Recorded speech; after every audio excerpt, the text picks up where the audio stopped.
Hello friends, welcome to up to date facts और आप देख रहे हैं अप टू डेट फैक्ट्स का full day news episode. Bollywood actress Surekha Sikri का आज निधन हो गया। उन्होंने 1978 में आई फिल्म किस्सा कुर्सिका से अपने करियर की शुरुआत की थी। उनको 3 बार national award for supporting actress भी मिल चुका है। हरियाणा के पंचकुला जिले के कुछ गाँव में आज 300 से ज़्यादा लोग कोलेरा से पीड़ित होकर हॉस्पिटल में एडमिट हुए हैं। इनमें से एक आदमी की मौत भी हो चुकी है। प्रदूषित पानी के सेवन को इसका कारण बताया जा रहा है। Maharashtra state board for secondary and higher secondary education ने आज 10वीं क्लास के बच्चों के रिजल्ट्स अनाउंस किए हैं। महाराष्ट्र में 99.95% बच्चे पास हो गए हैं।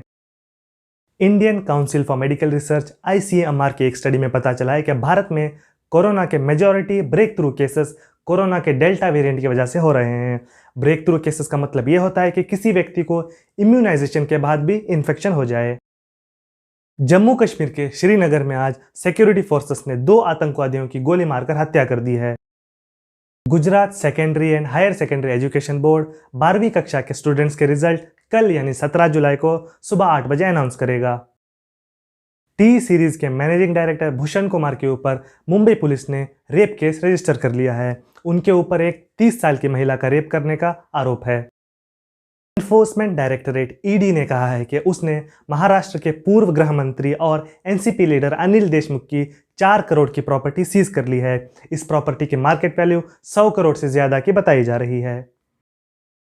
तमिलनाडु में सिर्फ 3 दिनों में 78 लाख महिलाओं ने सरकार के द्वारा प्रदान की गई फ्री बस ट्रैवल सुविधा प्राप्त की है। व्हाट्सएप ने भारत में पिछले 1 महीने में हानिकारक व्यवहार के कारण तकरीबन 2 मिलियन से ज्यादा अकाउंट्स को बैन किया है। इंडियन अमेरिकन सीमा नंदा को यूनाइटेड स्टेट्स ऑफ अमेरिका में US डिपार्टमेंट ऑफ लेबर के सॉलिसिटर के तौर पर नियुक्त किया गया है। दिल्ली के 600 वैक्सीनेशन सेंटर्स में छोटे बच्चों के लिए फ्री निमोनिया वैक्सीनेशन शुरू किए गए हैं। Life insurance corporation of India LIC Bharat के शेयर बाजार में सबसे बड़ा डोमेस्टिक इन्वेस्टर है। आज आई एक रिपोर्ट के मुताबिक अप्रैल 2021 से लेकर जून 2021 इन 3 महीनों में LIC ने भारतीय शेयर बाजार में निवेश करके तकरीबन 10,000 करोड़ का मुनाफा कमाया है। भारतीय कंपनी पेटीएम ने आज देश के इतिहास में सबसे बड़े 16,000 करोड़ के IPO के लिए ड्राफ्ट डॉक्यूमेंट्स फाइल किए हैं। इससे पहले देश के सबसे बड़े IPO का रिकॉर्ड कोल इंडिया का था, जिसने 2010 में 15,000 करोड़ का IPO लॉन्च किया था।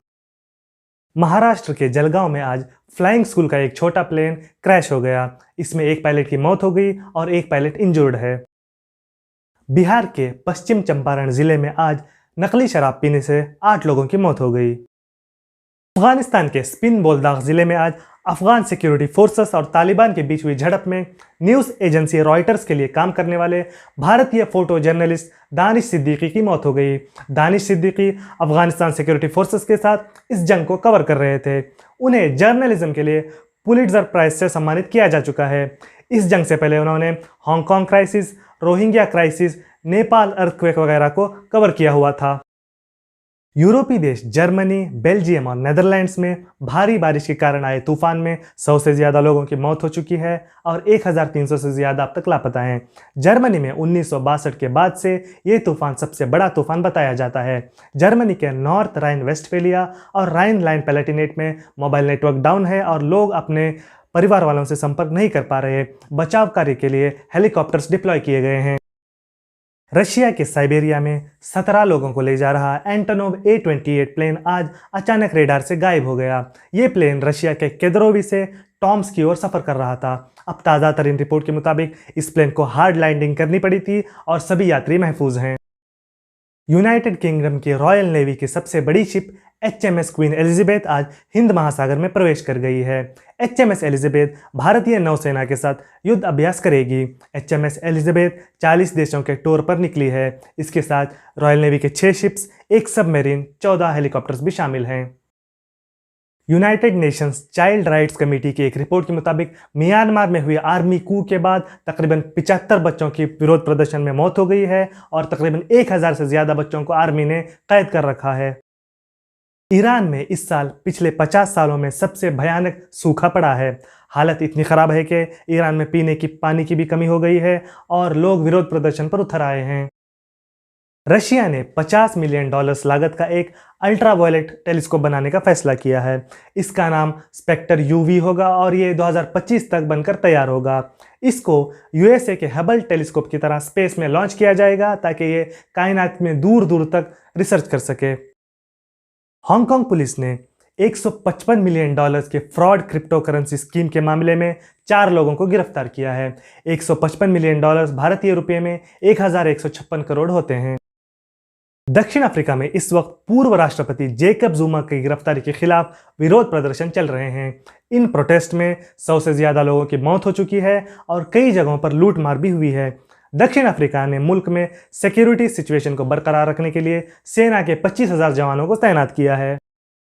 एशियाई देश फिलीपींस में आज कोरोना के डेल्टा वेरिएंट की वजह से पहली मौत रिपोर्ट हुई है।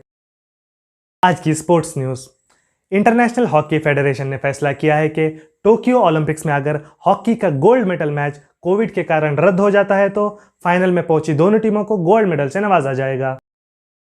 अक्टूबर 2021 में यूनाइटेड अरब एमिरेट्स और ओमान में खेले जाने वाले आईसीसी T20 वर्ल्ड कप के ग्रुप स्टेजेस में भारत और पाकिस्तान को एक ही ग्रुप में रखा गया है। ग्रुप नंबर 1 में इंग्लैंड, ऑस्ट्रेलिया, साउथ अफ्रीका और वेस्ट इंडीज को रखा गया है और ग्रुप नंबर 2 में भारत, पाकिस्तान, न्यूजीलैंड और अफगानिस्तान को रखा गया है। जानते हैं कैसे रहे भारतीय शेयर बाजार। सेंसेक्स आज 18 पॉइंट्स गिरकर 53,140 पे बंद हुआ और निफ्टी 0.8 पॉइंट्स गिरकर 15,923 पे बंद हुआ।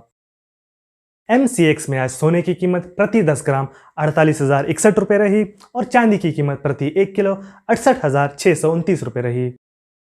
रुपया आज डॉलर के मुकाबले 3 पैसे नीचे गिरकर 74.57 पे बंद हुआ और इंटरनेशनल मार्केट्स में ब्रेंट क्रूड की कीमत प्रति बैरल $73.74 रही।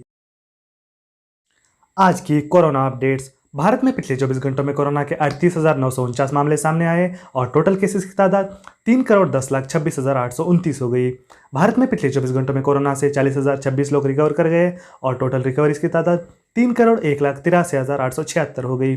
भारत में पिछले 24 घंटों में कोरोना की वजह से 542 लोगों की मौत हो गई और टोटल मौतों की तादाद 4,12,531 हो गई।